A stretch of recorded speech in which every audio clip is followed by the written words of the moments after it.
السلام علیکم ورحمۃ وبرکاتہ۔ ناظرین کرام، آج ہم بات کریں گے اسلام کی ابتدائی تاریخ کے ایک نہایت کٹھن دور کے بارے میں، جسے بائیکاٹ اور شیب ابی طالب کا دور کہا جاتا ہے۔ جب قریش کو یہ نظر آیا کہ اسلام تیزی سے پھیل رہا ہے تو انہوں نے ظلم و ستم بڑھا دیے، لیکن جب یہ ہتھ کنڈے ناکام ہو گئے تو انہوں نے ایک نیا منصوبہ بنایا۔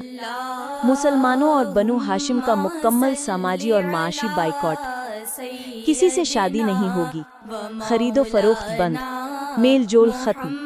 یہ معاہدہ تحریری شکل میں لکھ کر کعبے کے اندر لٹکا دیا گیا۔ اس کے نتیجے میں نبی اکرم صلی اللہ علیہ وسلم، اہل بیت اور بنو ہاشم کو ایک تنگ و تاریک وادی شیب ابی طالب میں محصور کر دیا گیا۔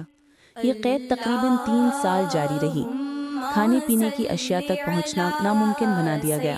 بچے بھوک سے بلکتے، لوگ درختوں کے پتے اور خشک چمڑا تک ابال کر کھاتے۔ راتوں کو رونے اور کراہنے کی آوازیں مکے کے باہر تک سنائی دیتی تھیں۔ اس خوفناک دور میں بھی نبی اکرم صلی اللہ علیہ وسلم اور صحابہ کرام نے صبر اور استقامت کا دامن ہاتھ سے نہ چھوڑا۔ دن رات اللہ سے مدد مانگی جاتی۔ یہ وقت ایمان کی عظیم آزمائش تھا۔ حصہ چہارم، بائیکاٹ کا خاتمہ۔ پھر اللہ نے اپنی قدرت دکھائی۔ بائیکاٹ کی تحریر کو دیمک نے چاٹ ڈالا، صرف اللہ کا نام باقی رہا۔ قریش کے چند نرم دل افراد نے بائیکاٹ ختم کرنے کا اعلان کیا۔ یوں یہ ظالمانہ معاہدہ ٹوٹ گیا اور مسلمان اس محاصرے سے آزاد ہو گئے۔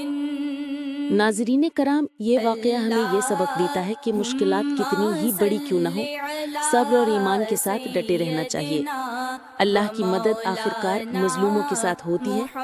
ظلم کبھی مستقل قائم نہیں رہتا۔